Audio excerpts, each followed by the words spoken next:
What if I told you there is a magical sauce that you can put on anything that tastes kind of bland, kind of didn't turn out as I was hoping for, and makes it bomb delicious? So today I'm going to show you how to make a tahini herb sauce that you can put on anything you want, but especially stuffed sweet potatoes, delicious lentil lettuce wraps, and zucchini noodles with crispy chickpeas. Okay, so to make the tahini sauce, you will need almost a whole plant of basil and one of those small containers of cilantro. And then you're going to want to de-stalk the herbs because the stalks can be quite bitter in a sauce. So you don't want the stalks in there, just the leaves. You want about 2 large handsful of leaves. And once you have enough leaves, like a quart size big container full, that's when you're going to want to rinse the leaves under cold running water and spin dry them. You want to make sure that your leaves are fairly dry because any excess water will water down your sauce. And now comes the easy part, which is add those leaves to your blender.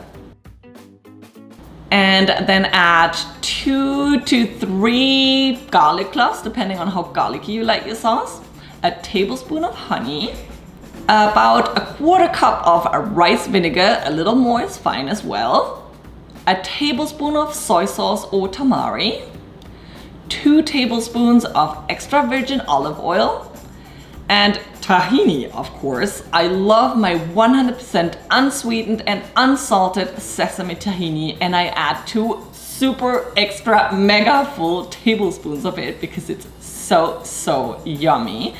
And then you're going to want to add the juice of about half a lemon. And if you like it spicy, add a deseeded jalapeño in there too. Now all there's left to do is blend until it's smooth. And once it's super smooth, pour your sauce into a sealable container and keep it in the fridge for up to 4 days. Now let me show you what you can pour that delicious sauce onto. The first recipe are lentil lettuce wraps. They will blow your mind. You're going to want to peel and finely chop about half an onion. You want like 1/3 cup of chopped onion. Then peel and julienne 1 large carrot. Half pit and peel and then finely slice an avocado. And then cut, peel and slice some ripe but firm mango. Now open a can of lentils and give the lentils a rinse and drain really well. And now we've made or prepared all the toppings for our tacos. Now take a large pan and preheat it over medium heat. Then add some oil. You can use any oil, but coconut oil is my absolute favorite for this recipe. So add some coconut oil to your pan, then your onions, and just stir them for like a couple seconds. Then add your lentils and stir some more. Season with a tiny bit of sea salt and apple cider vinegar. Give it one last quick stir and remove from the heat. You just want to heat everything up. You don't want to super cook it. Add your lentil onion mix to some butter lettuce and top them off with some of your carrots, your slices of mango, your slices of avocado, a little bit of microgreens, and then your delicious tahini sauce. This is so good. This is the best bite you will take today. Next we have zucchini noodles with crispy chickpeas. For that you need a can of chickpeas. You're going to want to open it and rinse it just like we do with all canned goods. Rinse it under cold running water and drain it really well. And then even put it into a clean kitchen towel and dry it. Rub it with your hands to make sure your chickpeas are dry. And then remove a couple of the skins that came off the chickpeas.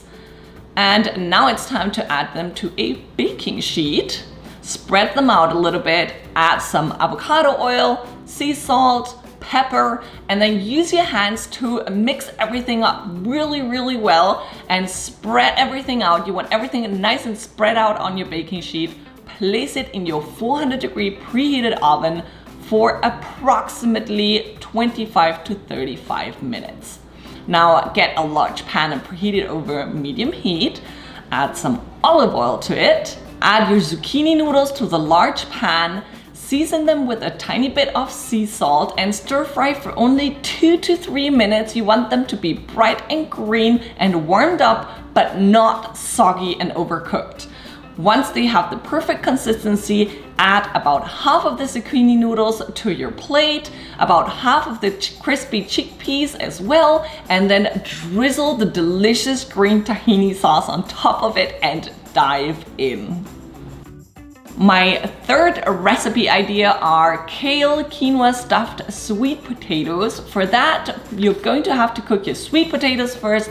My favorite way to cook sweet potatoes is in the Instant Pot. It's the quickest and easiest way. So just add the trivet to the Instant Pot, your sweet potatoes, and enough water for your pot to be able to come to pressure. So that's 1 cup for a 6 quart and 2 cups for an 8 quart.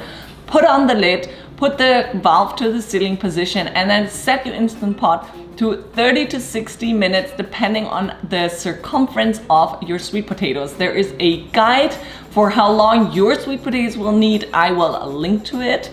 And while your sweet potatoes are cooking, it's time to chop up about half an onion finely into little pieces and destock some washed and dried curly kale and then slice it into small pieces. Get a large pan and preheat it over medium-high heat. Once it's hot, add some olive oil to your pan and your onions and stir fry them until they're slightly brown, and then add your curly kale, about a cup of cooked quinoa, and a can of rinsed and drained chickpeas. Season everything with a little bit of sea salt and pepper, and then give it a quick stir until the curly kale is bright and green but not soggy. By now your sweet potatoes should be cooked, so put them on a plate, cut them in half, and then use a fork to mash up the sweet potato a little bit. Put your quinoa kale chickpea mix on top of it and pour your delicious tahini sauce on top and dive in. I can't wait to see if you're going to give this tahini herb sauce a try, and I can't wait to see what recipes you come up with to put this sauce on top. It's so delicious. I swear you're gonna not want to put any seasoning in any food anymore because you want to put that sauce on top. So I can't wait to see your creations, and if you've enjoyed this recipe, I'm sure you're gonna love this one. See you next week. Bye.